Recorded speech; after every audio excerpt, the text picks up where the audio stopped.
Professor Ben Marks, Acting Executive Dean, College of Business and Economics, Professor Wayne Jarbandhan, the inductee, Professor David Fori, Professor at the School of Public Management and Administration at the University of Pretoria. Welcome, sir. Senior leaders of the university, members of Senate and other academics here. I saw the director of the school. Oh yes, he's sitting over there. Distinguished guests, students who are here, all who have joined us. I was asking Professor Jarbandhan whether his family is here.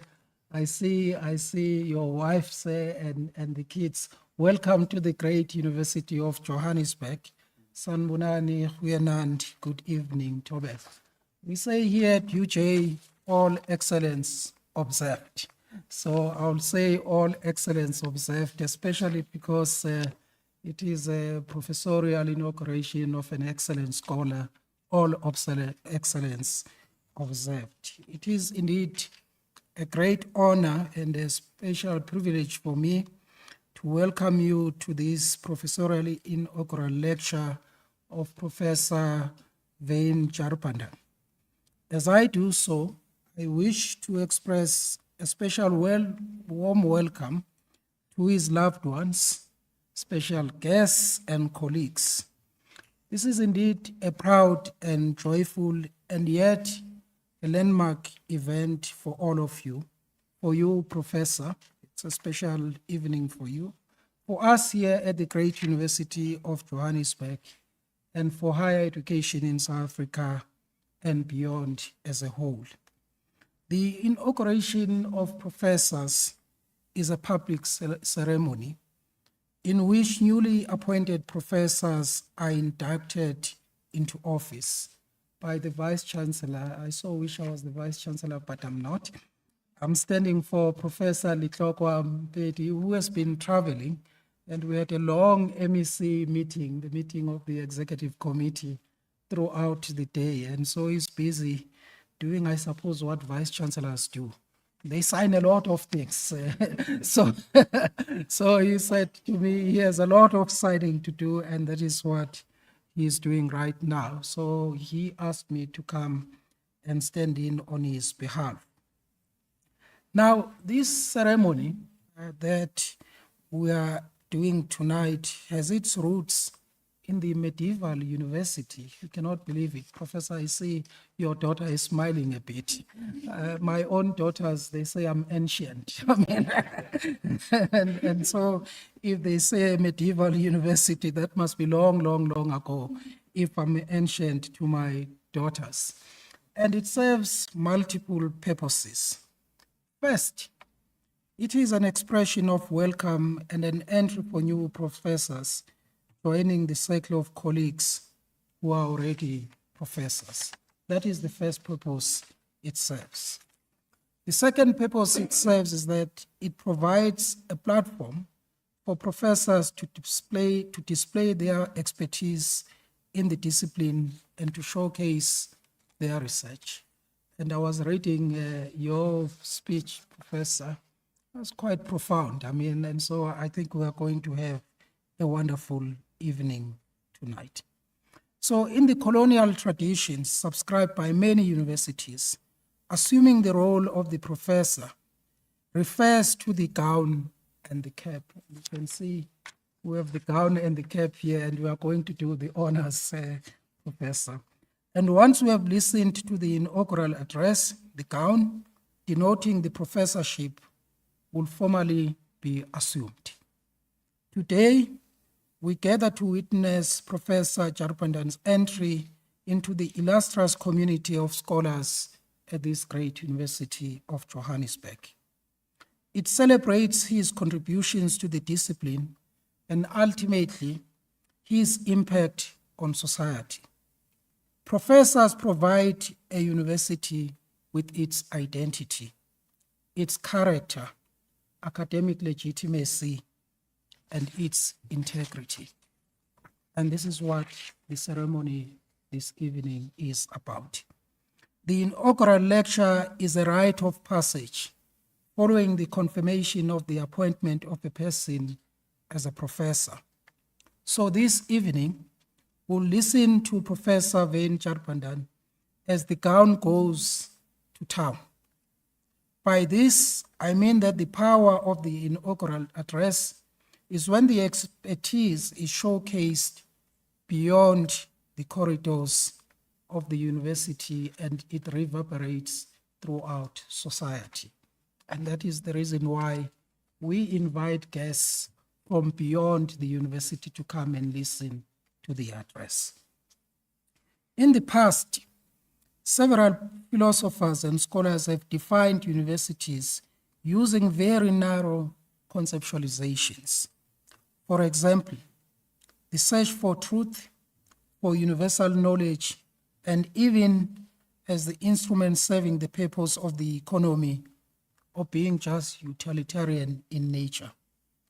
Through our work and research at UJ, I hope that we can break out of these narrow conceptualizations and reflect on the university as contributing to the public good, working towards societal impact, which is the reason why, as the university, we have just adopted Strategic Plan 2035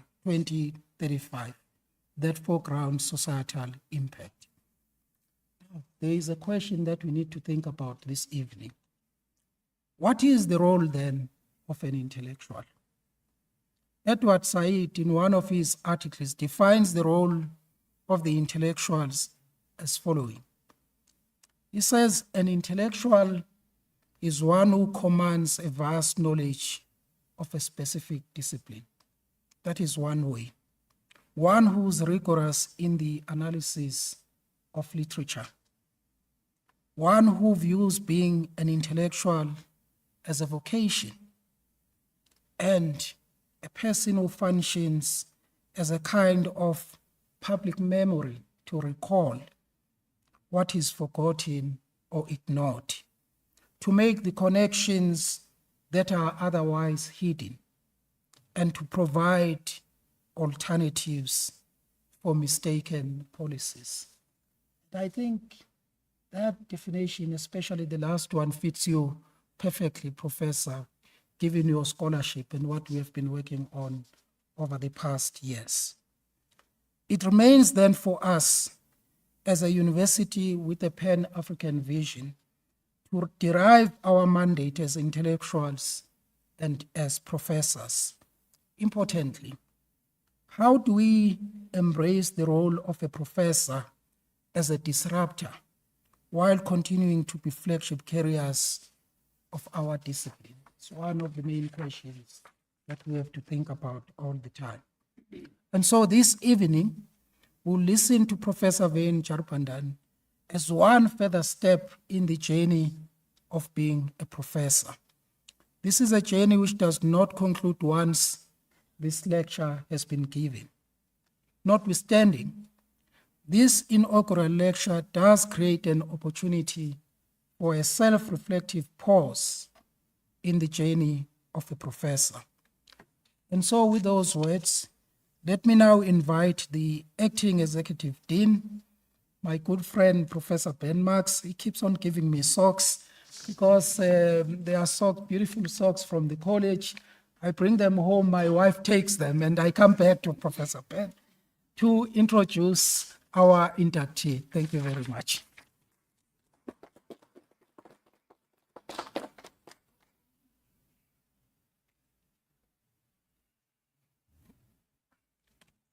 Thank you very much, Prof. Bongani. Good evening, colleagues, good friends. Professor Jarbandhan, especially you and your family and your loved ones. And then friends from CBE, UJ, it's wonderful having you here tonight. And it's my esteemed honor to introduce to you tonight Prof. Jarbandhan, Jarbandhan, our colleague. So Prof. Jarbandhan had joined the academic fraternity in 1999. He has over 25 years unbroken service at the University of Johannesburg and its legacy institutions. Prior to that, his career commenced in the Department of Basic Education, where he served as a teacher and acting head of the Department for Languages. And we can see that love for education coming through every day in what he do. In 1999, he joined the staff of the former Vista University at the East Rand campus, where he served as subhead of the department and taught undergraduate and postgraduate classes in public administration and management. After the merger of the higher education institutions, he joined the former Rand Afrikaans Universities, Department of Politics in the Faculty of Humanities at the Auckland Park campus. During this period, his academic areas of interest focused on inter alia, public sector, human resource management, future-fit leadership and development, good governance, systems analysis, and climate governance. Prof. Jarbandhan served as head of the Department of Public Management and Governance in the Faculty of Management from 2014 to 2017. He was promoted to associate professor in 2017 and then to a full professor in 2023. During this period, he also received the C2 NRF rating. In 2022, he was appointed as director of the Center for Public Management and Governance. As director of the center, he oversees the 2 whole continuing education programs. These programs are very popular with local councillors as they provide them with an opportunity to cascade into the school's formal programs.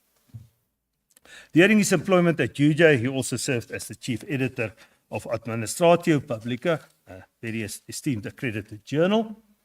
During this period, he also served on the executive committee of the Association of Schools of Southern African Developments of Public Administration and Management. Prof. Jarbandhan has supervised over 275 honors research essays in his life so far, many more to come. 13 master students and 5 doctoral students have graduated under his supervision. Furthermore, he serves as external examiner for both national and international universities. He has published and co-published over 50 academic articles and has contributed to 7 book chapters. He has co-audited a book called Climate Change in Africa, Adaptation, Resilience and Policy Innovations, published by Palgrave Macmillan. There's many more to come. He has presented over 55 conference papers and in 2018 has received the Best Paper Award for his paper titled Ethical Public Sector Leadership. Implications for the 4th Industrial Revolution at the International Conference on Trends and Innovation in Management, Engineering, Science and Humanities in Dubai. Prof. Jarbandhan has signed numerous MOUs with international organizations for academic collaboration over the years. Among these are the Swedish Local Government Agency, the Kaunas University of Technology in Lithuania, and the Wuhan University in China, to name a few.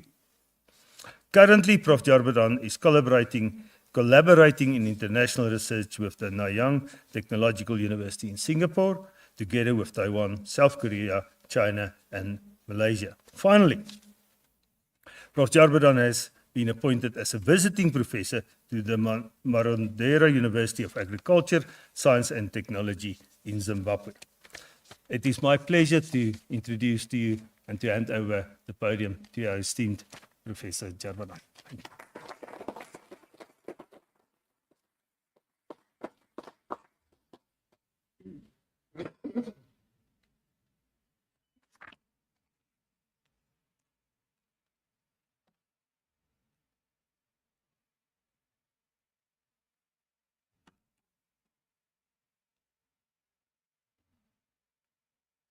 Good evening to one and all present, UJ dignitaries, especially Prof. Bongani Nkulula, the VC functionary, the Acting Executive Dean of the College of Business and Economics, Prof. Marx, Prof.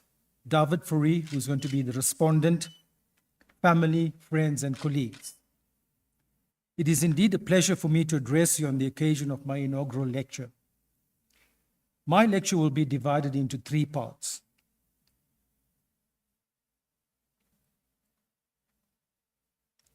Firstly, I'm going to give you a personal reflection of who I am. Thereafter, the second part will focus on a snapshot of my research that I've undertaken. And the third part, and the larger part of my lecture, will focus on the professionalization of the public sector. My intention is not to make a political statement. I will leave that to the politicians to do, right?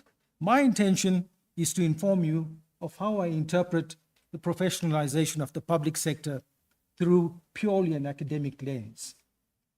So, as I've indicated, my lecture is divided into these three particular parts. Let me start with the first part, and that is a personal reflection of who I am. I am the youngest of 9 children born to a working class family whose roots are in Durban. My father was a painter, and I think the moment you hear the word painter, you think of, for example, Pablo Picasso, Dali Salvador, or Kirat Sokoto, but he was none of those. He was a painter in a construction site, right? And I remember him leaving home early every morning at 4 a.m. to catch the bus to wherever his place of employment would direct him to.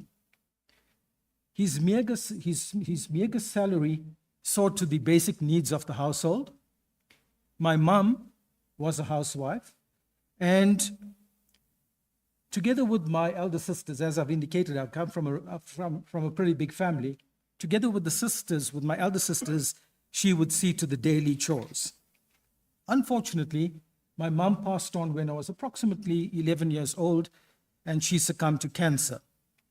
Fortunately, my elder sisters, together with my maternal aunt who lived with us, saw to us and brought us up into the loving family that we saw ourselves being brought up into.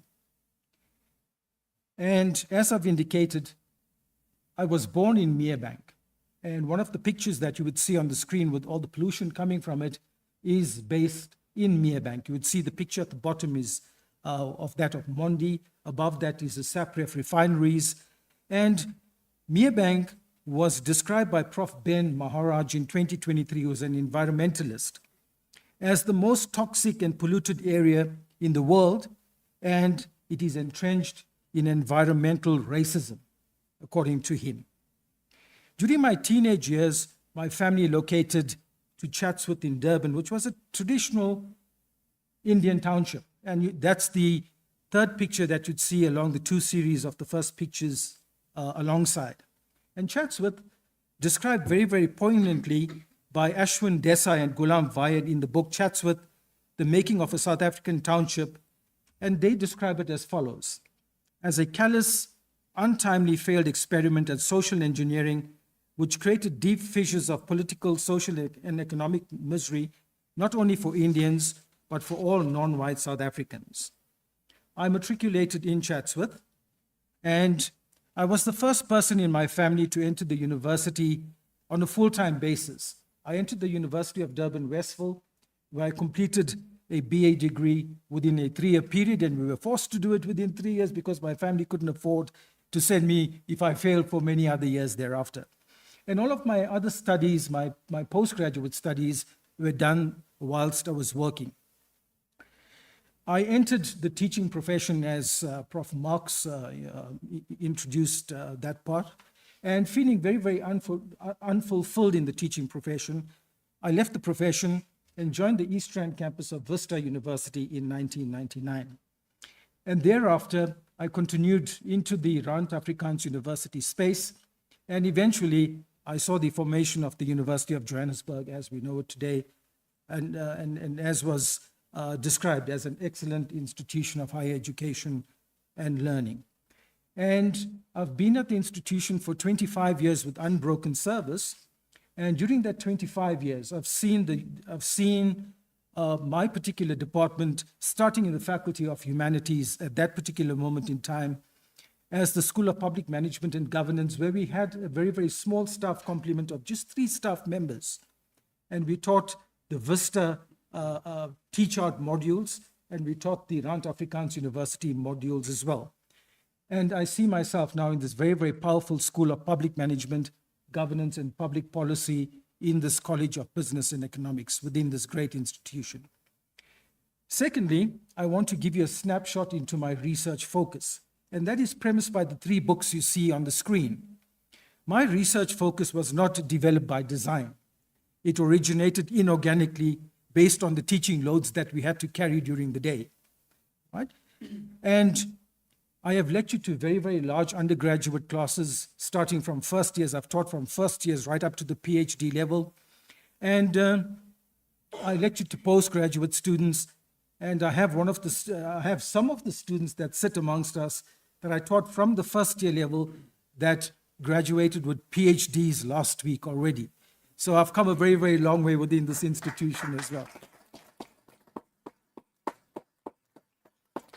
And given that my specialization happened by so-called mistake, if I can call it, if I cannot describe it in any other better form, I soon developed a very, very keen interest in topics relating to public human resource management. And you'd see the first book there that's in blue. That was the first book that we used to teach, public human resource management. And those of you that are in the discipline know this book pretty well. And now I contribute a chapter to the book after many, many years. And I've also developed a very, very strong sense of interest in public leadership. So much so that I've contributed to the book in red, Leadership at the Front Line. And I contributed 2 chapters in the book. It's been one of the best-selling books a few years ago, and it was sold at Exclusive Books. Then, colleagues, my academic career developed when I started to develop an interest in climate change. So much so that I've co-authored a book called Climate Change in Africa, and I've co-authored the book together with Dr. Michael Adeny from Ghana and Dr. William de Menu from Germany, where he currently lectures. And if I can quote the words of Charles Kettering, the American inventor of the electric starter motor for cars, and he says, and if I can quote, "Keep on going and the chances are you will stumble on something, perhaps when you are least expecting it." So these are the types of study interests that I've stumbled on in my career. Colleagues, the third part of my lecture, as I attested to in one of my earlier slides, is I want to focus the bulk of my lecture on public service professionalism. And I want to start off by quoting from one of the best-selling books. It's titled Great to Good, Why Some Companies Make the Leap and Others Don't, by Jim Collins. And he indicates, and if I could quote, "The executives who ignited the transformations from good to great did not first figure out where to drive the bus and then get people to take it there. No, they first got the right people on the bus and the wrong people off the bus, and then figured out where to drive it. They said, in essence, look, I don't really know where we should take this bus, but I know this much. If we get the right people on the bus, the right people in the right seats, and the wrong people off the bus, then we'll figure out how to take it someplace great." And this is the metaphor that I see for the transformation of the professionalization of the public sector in itself. So before I move on, I want to give you a very, very brief contextual background to the South African public sector at large. Despite the existence of a complex set of legislation that underpins the professionalization of the public sector, we find that there's many, many instances of malfeasance and corruption within the sector in itself. And we need to ask ourselves, why is this happening? And that lends itself to my title, Mission Impossible. And I'm going to ask myself, is this mission of the transformation of the public service into a professional organization impossible? And that type of argument I will try and answer at a later stage. For example, Section 195 of our Constitution, Chapter 10 of our Constitution, deals with the fact that public administration needs to maintain a very, very high level of professionalism. And then we need to ask ourselves, where is it that we've gone wrong? Why have we gone wrong? And how is it that we can attest the type of challenges that we have within the public sector in itself? Karen Muller, writing in 2005, summarized the type of problems that the public sector has very, very succinctly when she says, and if I could quote, "The democratic political dispensation of post-apartheid South Africa inherited a public service which was beset with problems. Besides the criticisms of bureaucracy such as red tape and overregulation, the South African public service was racist in structure, staff, organization, and procedures. It was a public service reflective of South Africa's history of apartheid and ideological interference. The impact of apartheid created a public service that lacked legitimacy, professionalism, representation, a democratic and development culture, and the capacity to deliver quality services to all South Africans. The challenge for the democratic dispensation was to change the culture of the public service so that it entrenched the democratic principles of the South African constitutions and instilled in public servants the culture of professionalism and prudence in serving all South Africans. Additionally, colleagues and family members, between the period 1997 to 1998, the Presidential Review Commission undertook a review on the constraining factors within the public service. And they found the following. They found that there was a lack of racial, gender, and occupational representativeness, the lack of clarity and communication in regard to the vision of change within the public sector in itself. The public sector was highly centralized and controlled from a top-down management perspective. There was extremely poor productivity within the sector. There was very, very low levels of service delivery. There was a very disempowering work ethic, and there was the absence of clearly defined role and responsibilities, and there was the persistence of a rule-bound practice and culture within the sector in itself. So the task of transitioning towards the public service was further complicated by having to incorporate 15 separate administrations, serving 11 different governments, and building trust within the public service, and building an inclusive and transparent public service that was fit for the purpose of the new dispensation post-1994. The task of the 1994 government was to firstly install a single public service comprising of central government departments and 9 provincial administrations. This was supported by a government of national unity in the first 5 years of democracy. Furthermore, the adoption of the sunset clause as part of the negotiated settlement would ensure that public servants had the jobs guaranteed until 1999. The adoption of the 1996 Constitution underscored the importance of the public service by enshrining in it that public administration ought to be guided by the basic values and principles as enshrined in the Constitution. So the first phase of our post-democratic 1994 public service was to transform the state machinery from 1994 to 2004. And the second phase concentrated on building a developmental state from 2005 until this point in time. Additionally, it has been observed that South Africa still lacks a model to reform the public sector. And this is where the challenge stands. This is according to Chipkin and Leibowitz, that was quoted in Muthian in 2013. The other challenge that we had, colleagues, was the fact that prior to democracy, race representativity was skewed, especially within the management hierarchy of the public service. In 1999, the total number of blacks employed within the public service was 59% of the total public service. However, the black population at that time was over 75% of the demographic of the country.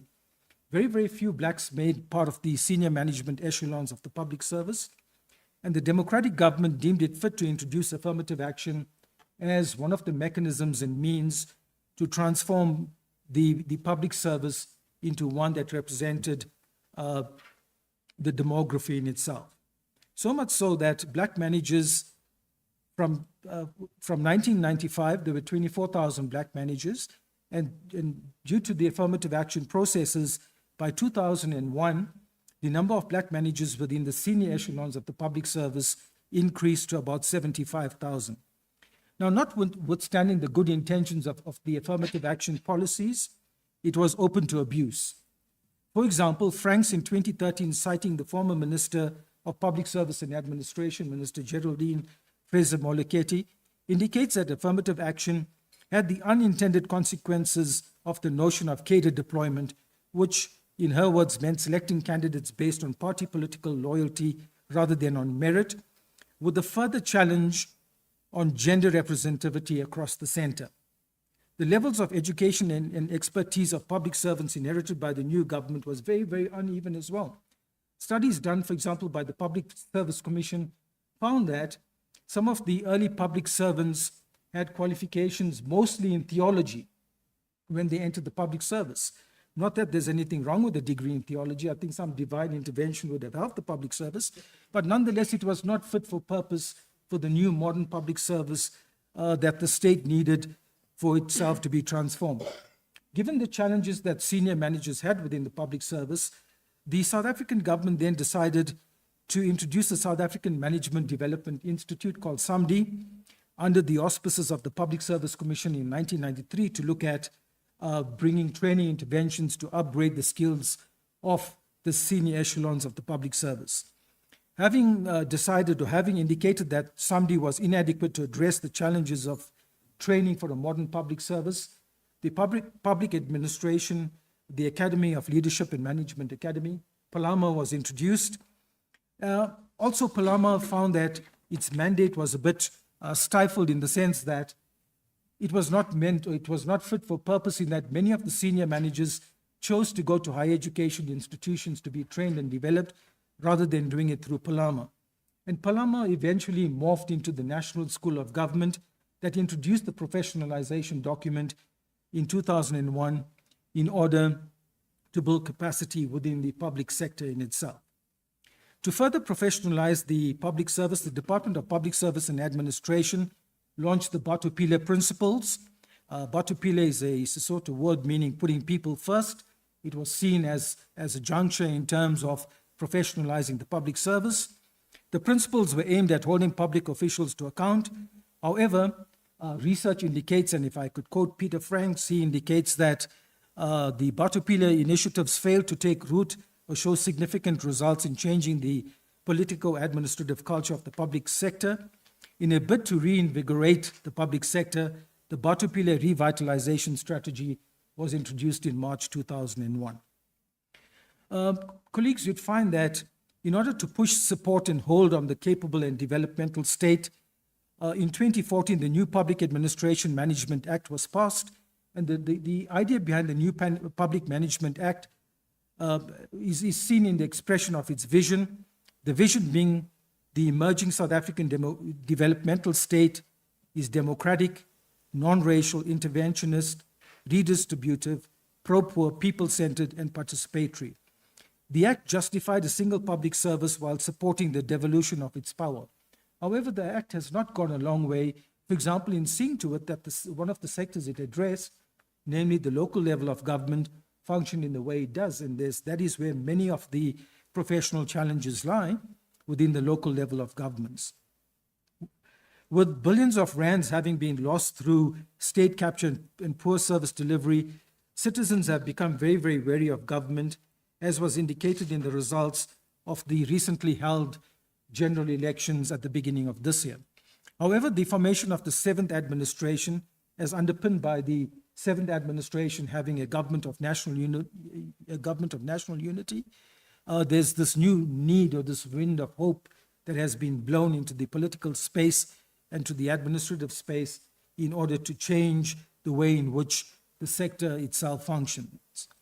So that has been a background in terms of public sector professionalization. What I want to look at now is what is the current context in terms of the South African public sector. In his monthly newsletter, President Cyril Ramaphosa indicated on the 1st of March 2021 that, and I open quotes here, only a capable, efficient, ethical, and developmental-oriented state can deliver on the commitment to improve the lives of the people of this country. This means that the public service must be staffed by men and women who are professional, skilled, selfless, and honest. This comes from the presidency in March 2021. This particular statement created an impetus for the realization of a professional public service, one that could meet its mandate as is set out in Section 195 of the Constitution, namely, a public service driven by the basic values and principles governing public administration that requires a high standard of professional ethics that must be maintained all the time. He went on to indicate, and I quote once again, all too often, people have been hired into and promoted to key positions for which they are neither suitable nor qualified. This affects government's performance, but also contributes to nepotism, political interference in the work of departments, lack of accountability, mismanagement and corruption, close quotes. Also, you'd notice that in 2021, some research was done, and this was carried out in one of the local newspapers, indicating that in the year 2021, 6,334 public servants were suspended at that particular moment in time, and it cost the state over 100 million rands in taxpayer funds to keep these people employed within the state whilst the cases were pending an outcome. The next important part that I want to go on to focus on is the concept of professionalism. Why do we need the public sector to be professional? What is the modus operandi for the public sector to be professional in itself? At the roundtable meeting of the Public Service Commission in 2018, Mary Gibbert, who represented the Public Affairs Research Institute, made the point that professionalism means different things to different people within different contexts. However, what is clear that a lack of professionalism will have detrimental consequences for public service delivery. And it is expected that public servants, by virtue of their academic background, would imbue the qualities of professionalism. The broad assumption is that someone who is a public servant should be aware of a code of conduct, and the public service has very, very good codes of conduct. However, the big problem that we find is implementing these codes of conduct or holding people accountable in terms of the code of conduct seems to be extremely problematic. The National School of Government draft framework on the professionalization of the public service of 2020 goes on to further indicate that professionalism must be underpinned by the following 4 factors. Firstly, we need to look at a single public service as a single delivery unit so that goods and services could be delivered effectively and efficiently. Subscribing to a public service charter and the Batu Pile principles. A public service must be seen as a career of choice, rather than people making the assumption that, I'm just going to go into the public service and I'm going to find myself there being employed from the time I enter the service to the time I retire. It must be seen as a career of choice. And it's extremely important in terms of the draft framework on professionalism by the National School of Government that registration with professional bodies, including those participating in the training of these bodies, has to be taken as being extremely important. I think what we need to bear at the back of our minds is the fact that the public service doesn't only employ people that are clerks. They employ people that are doctors in state hospitals, nurses, teachers, and a whole range of other professionals, for example, town and regional planners, etc., etc. According to Pew in Crocomp and Kluter in 2018, they provide one of the most classic conceptualizations of professionalism in public administration by outlining 6 elements or 6 values that constitute the word professionalism. The first one being self-awareness and shared attributes amongst a group, professionalism based on explicit written knowledge, commitment to apply knowledge in the field, strict adherence to organizational code of ethics and conduct, having formalized education within an organizational culture, and formal recognition of outstanding values. Friends and colleagues, you'd also realize that one of the key words that have been coming out, and that will still come out throughout this inaugural lecture, is the word values. And it's very, very interesting and very, very important that in order to professionalize the public sector, it has to be underpinned by values. So much so that 2 key pieces of legislation has been passed by the National Assembly, but still has to go through the National Council of Provinces. One of it being the Public Administration Management Amendment Bill. And that particular bill looks at underpinning the public service through a sense of core values.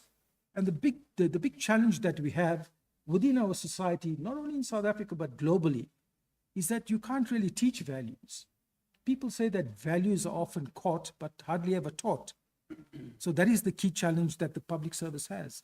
And the Public Service Commission Amendment Act also focuses on the fact that if you want to professionalize the public service, it has to be very, very important that especially Director Generals, the most senior echelon of the administrative side of the service, has to see to it, for example, that they are not involved in any business with government. They do not hold any office within any of the political parties of government as well. So these are some of the steps taken to professionalize the public sector in its entirety. So what then are some of the challenges that we face in terms of professionalizing the public service? What are some of the current inhibitors to professionalizing the public service? The first challenge that we have, ladies and gentlemen, is the growth of managerialism and modernization. Managerialism and modernization found South Africa at that particular juncture in 1994 when we became a democracy. Most of the world was already globalized. And a globalized world introduced concepts like, for example, managerialism and modernization. So a public sector that had to be modern and had to be and have the management ethos to it did not sit very, very well in South Africa because of the fact that this particular metaphor of the bus, we didn't have the right people sitting in the right seats of the bus. The driver of the bus didn't know where he had to take the bus to. And this was the challenge that we faced. So the first challenge was that challenge of the growth of managerialism and modernization. The second challenge, colleagues, was the challenge of professional versus political appointments. In this particular instance, what we look at here is, for example, the issue of cadre deployment. But I'm not going to focus on cadre deployment immediately. I'll look at it in a short while as we move along. The other challenge or the other inhibitor to professionalism within the public sector was the erosion of ethical guidance, was the fact that despite the South African public sector's reliance on a code of ethics, the big challenge that they found was that officials that were found in breach of this code of ethics simply go unpunished. Right? The Conversation, the publication in 2020, captures the scourge of corruption as follows, and if I could open quotes here. Democratic South Africa appears to have morphed into a fully fledged predatory state. The lobby group Corruption Watch reported last year that more than half of South Africans think that corruption is getting worse. They also think that government is doing a very, very bad job of tackling corruption, close quotes as well. An ethically sound public service must be built on where service is held above self-interest and where public officials are held to account for their actions. The other challenge that we found as an inhibitor to professionalism within the public sector is the deficit of skills and very, very poor leadership. The type of skills that South Africa currently needs in order to professionalize the public sector are the skills that the public sector simply doesn't have. Very, very important critical skills, engineering, science, technology, the accountancy profession, etc., are extremely important skills that the sector needs, and there's a large skills deficit amongst the sector in itself. The Public Service Commission a few years back undertook a study to look at what were some of the critical skills that were needed, and their report comes up as being pretty inconclusive as well. The other challenge that we have within the public sector in terms of professionalizing the sector is extremely poor leadership in critical positions as well. And what we need within the public sector is leadership based on supporting the Batupile principles and the revitalization programs as well, in order to support the entire process of professionalism. The other challenge that we have as an inhibitor to professionalism within the public sector is that of a compliance-driven public service. A compliance-driven public service is one where, for example, you have senior managers simply function as managers in order to tick boxes, to say X, Y, and Z has been done. They lack the skills of innovation in order for them to move out of that compliance-driven mentality, in order for them to find innovative solutions to challenges that bedevil our societies on a daily basis, so much so that it ends up with very, very poor service delivery as we see them. And I indicated a little earlier that I would come back to cadre deployment and professionalism as well.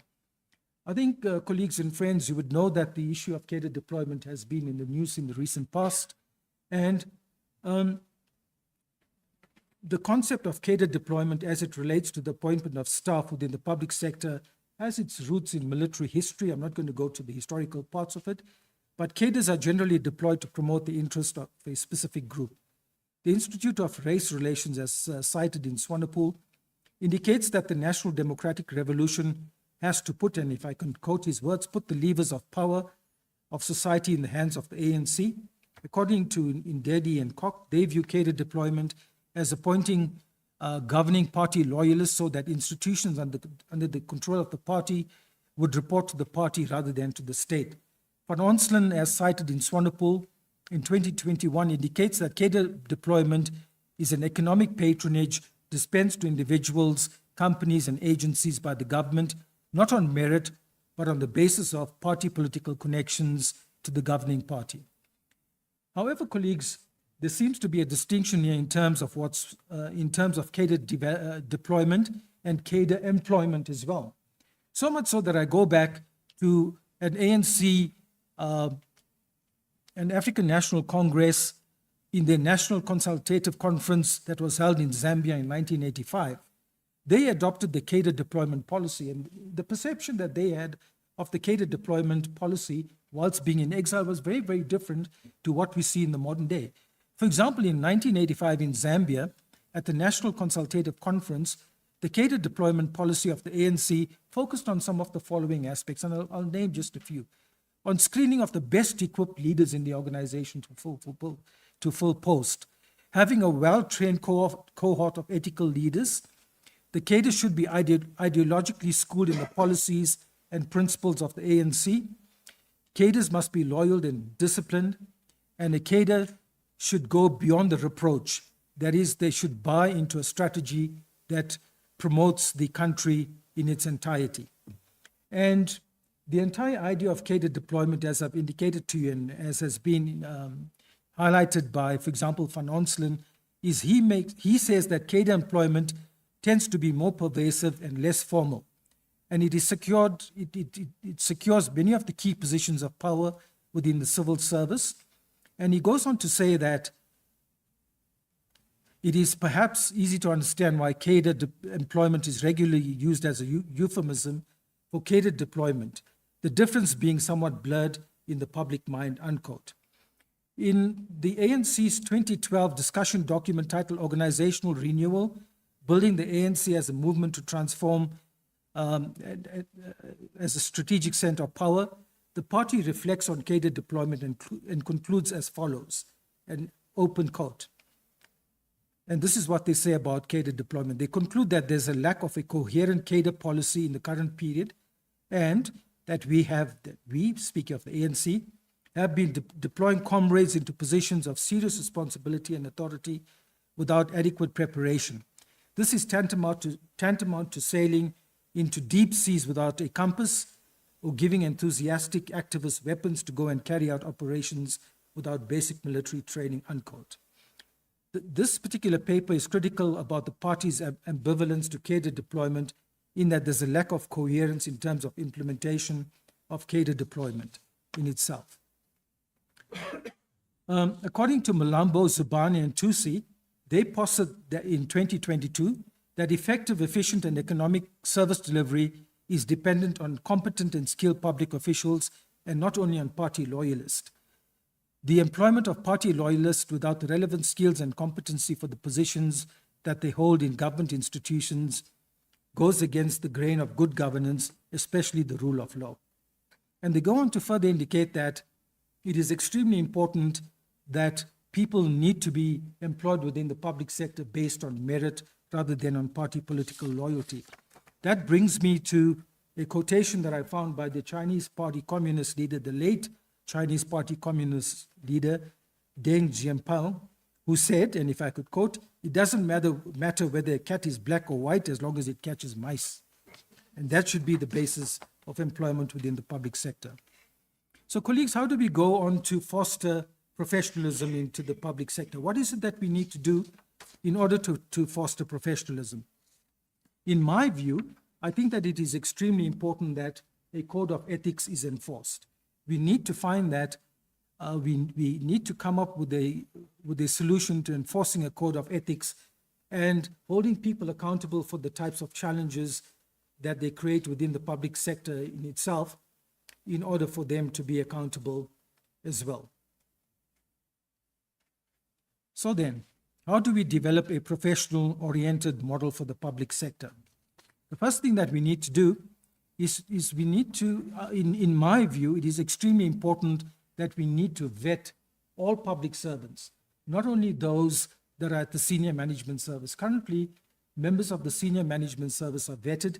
In my view, all public service officials need to be vetted, and all public sector officials, in my view, need to undergo some form of training and development or some form of entry-level exam. Countries like India does it, Pakistan does it, France does it, and we need to move in that direction as well. So in terms of developing a systematic approach to professionalize the public service, in my view, it's extremely important that there needs to be vetting of staff. When I speak about vetting of staff, in my view, it's very, very poor practice to involve or to give someone a very senior post in charge of finance when the person has a background, when they worked in a different sector, where they have been involved in corrupt practices, etc., etc. And that is a major challenge for the public sector in itself. It is extremely important that we have pre-entry recruitment and selection tests. Senior public servants, in order to professionalize the service, we need to have induction and onboarding training. There has to be planning and performance monitoring, and there has to be continued learning and professional development. So much so that the two pieces of legislation that needs to be signed off by the National Council of Provinces, namely the Public Administration Management Amendment Bill and the Public Service Commission Bill, needs to or takes cognizance of these particular changes in itself. And career progression and career incidence has to be very, very closely managed. For example, we need to have a performance management system for the public service that rewards good performance within the sector. It shouldn't be a one-size-fits-all where everyone gets a performance bonus irrespective of what they do within the sector or not. And as I come towards the penultimate slide of my presentation, I want to tell you why I think the professionalization of the public service, in my view, is mission possible. It will become mission possible if we do the following. And I go back to the Jim Collins analogy of the bus. We need to see to it that we replace ineffective leaders. That's extremely important, because if we continue with this issue of cadre employment, we're going to sit with this problem all along. We need to get rid of non-performers as well. We need to see to it that if there's any individual that has been recalcitrant within the public service, there has to be consequences for the management thereof. We need to appoint the right people in mission-critical jobs in itself.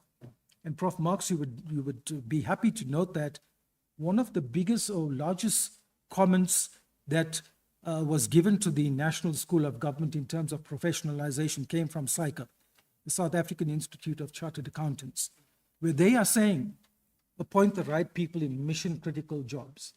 For example, if you have jobs of public finance, have the right people with the right skills in the right place, which is extremely important. And in order to move forward, we need to dump patronage and embrace performance. And this, colleagues, is what we need to do in order for us to professionalize the public service. Because at the end of the day, what happens is that South Africa, in terms of its salary, spends above the OECD average in terms of salary spend. We spend more money looking at countries like, for example, New Zealand, when it comes to spending on the public service wage bill. And we must not make the mistake and believe that our public servants are underpaid, because our public servants are much better paid, for example, if you compare them to Germany, to public officials in Germany. And we need to ask ourselves, are we getting value for money for the services that we offered? So I come back to the metaphor of the bus. We need to make sure we get the right people on the bus, the right driver, steering it in the right direction, and aiming for that so-called better life for all that we promised at the onset of democracy. Having said that, I want to thank you for listening attentively. Yalibocha, Danki, God bless South Africa. Thank you very much.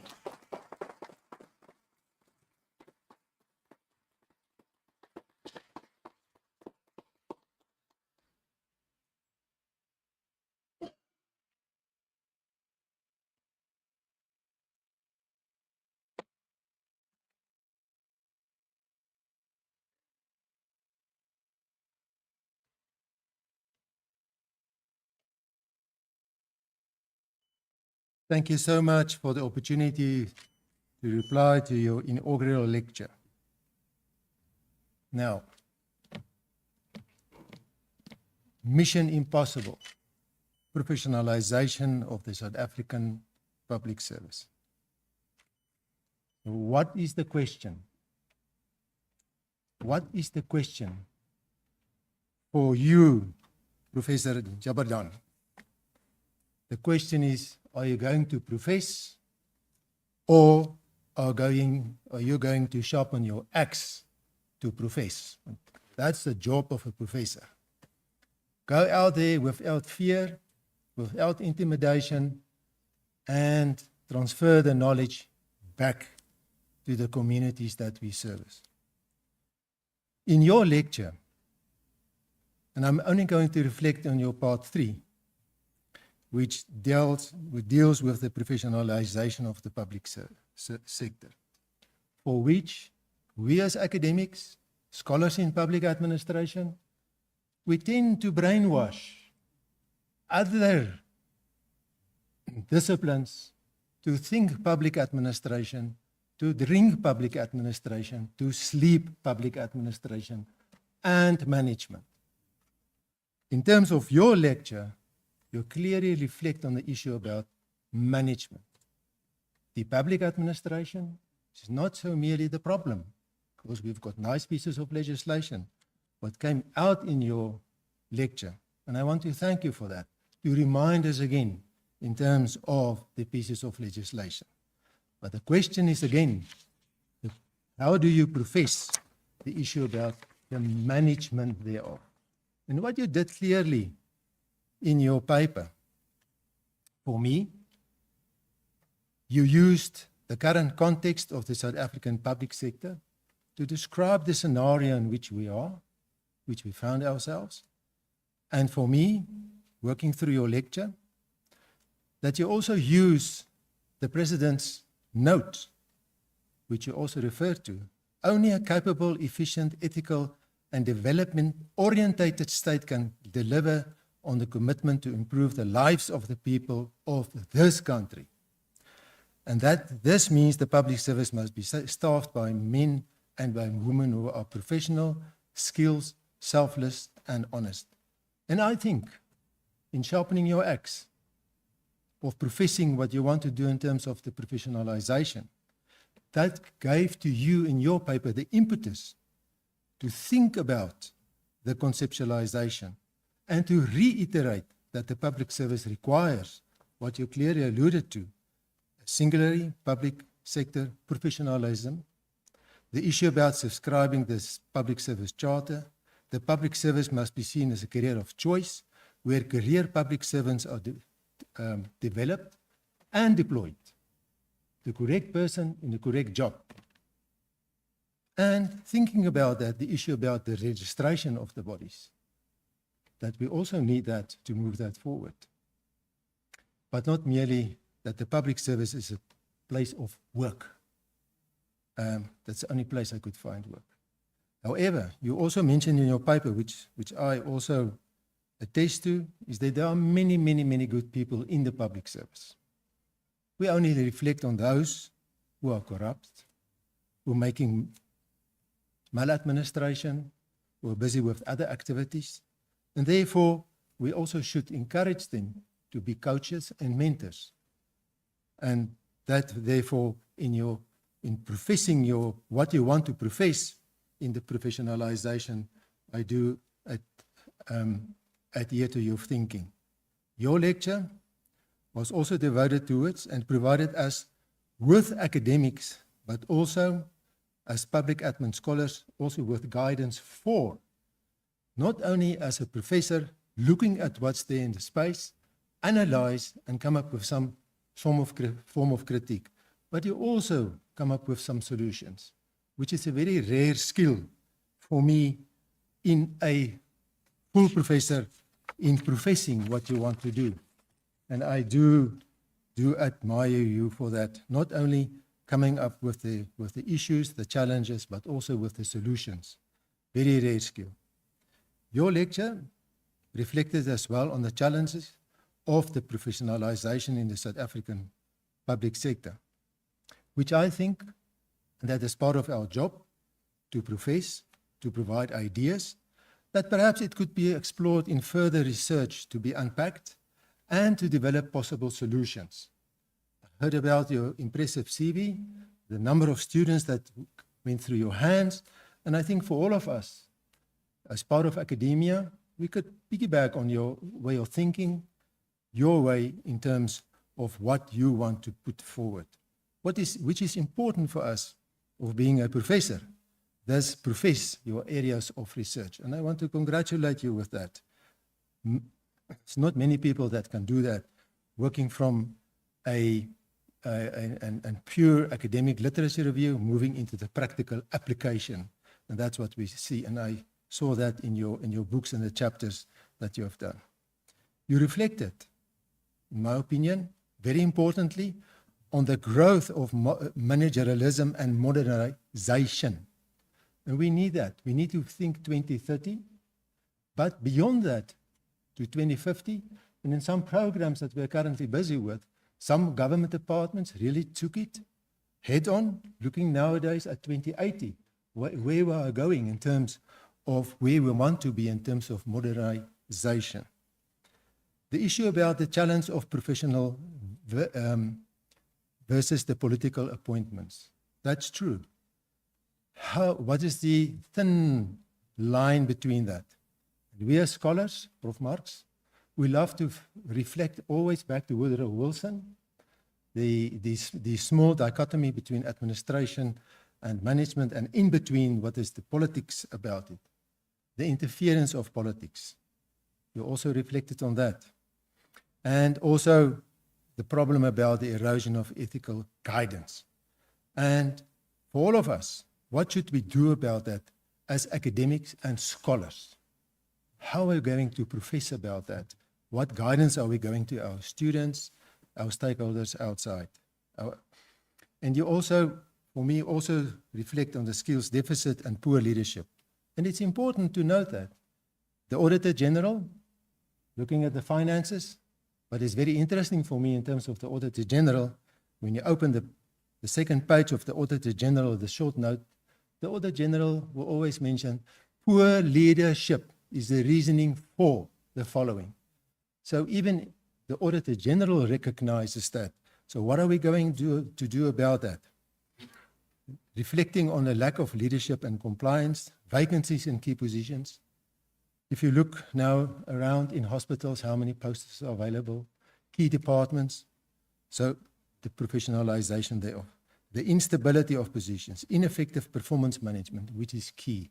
And therefore, what is key to that, what you want to profess, what I picked up in your lecture, is the issue about consequence management.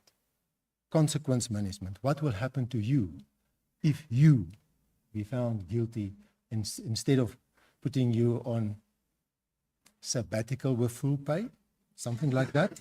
I call it that because you have not been found guilty by a court of law, so the process needs to go forward. The issue about cadre deployment and professionalization, and I think you have summed it up very nice. Where it came from, how it impacts on our public service, and the drive towards professionalization. The issue about the different role players, like NSG, DPSA, Public Service Commission, SALGA, for example, the professional bodies that they play. You also, as inductee, provided a number of solutions. Thus, for me, in your paper and your process of professing on professionalization is for me a demonstration of your ability to think outside the box and to provide guidance, not only for us as scholars, but also for the outside world, the different stakeholders that we have. By reflecting on ethical recruitment, what does it really mean for us as scholars and practitioners? The enforcing of the code of conduct. What are we doing about that? Using the acts, the profession that you want to do to professionalization, but also provide some guidelines to those in decision-making positions. The issue that you developed of a systematic approach for professionalization, and you reflect to that in terms of France, the École des Nationales, Singapore, India, Germany, even Australia. although we don't like them in terms of rugby, but that's fine. We got a bronze medal on that one. And then what for me also, when you conclude that it is clear in terms of your paper that we also should not always think that all public servants are corrupt. There are many, many, many good people doing many, many, many good work. When you look at what NSG is doing in terms of the competency framework, the senior management competency framework, the 6 key modules, what they are doing, the strategic capability and leadership, the strategy, where we want to go, the leadership that they're doing, the issue about the development of policies, good practical policies, implementable policies, sound financial management, because we are stewards with the finances, an area of professionalisation. We take care of the money of Joe Public and his wife, no? Don't forget about that. And then we also think about what is also important, human resources. We are working with people, scarce resources. Make sure that we have got a competent and skilled people. That's what you profess in your paper, in your lecture. And then finally, what I want to say is that I started with what is the question? To profess or not to profess professionalisation. I think you, Professor, have done a good job in your paper, and I want to urge you to make this mission possible, that you take it to the future, and we're looking forward to your academic role, but also in your role as an applicant of the practice. Thank you so much.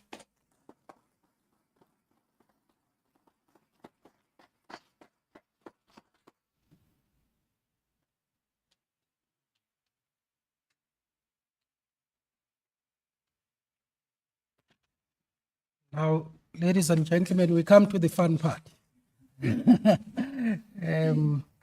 Now, where I would like to invite you, Professor Marx, so that we can do the roping of our inductee. Please, Professor Jarbandhan, if you can come so that we can do the honors. You have seen us with gowns. Now he's going to join us now on the gown.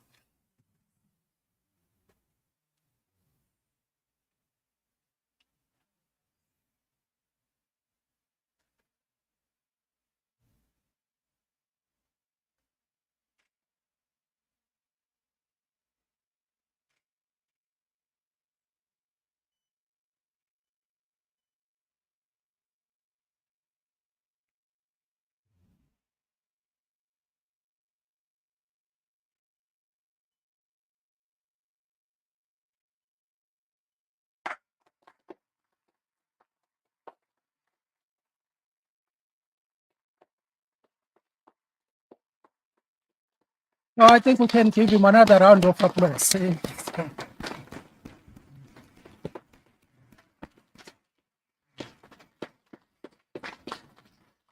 Congratulations, Professor. It's been a wonderful, wonderful evening. I think your family now knows what we have been up to. they can see it for themselves. And congratulations. And congratulations to you, members of the family, and thank you for all the support. So now we are coming to the end of this beautiful evening. I would like to thank all of you. You could have gone anywhere, but you decided to come and celebrate with us, and we do not take that for granted. And we would like to thank you. We would like to thank you, Professor Fori, coming all the way from the capital city. By the way, I live there. Although I prefer working here at this great University of Johannesburg. Thank you very much. And I would like to invite all of you for refreshments next door. And this brings us to the end of this evening. Thank you very much. Thank you. Thank you. Thank you very much.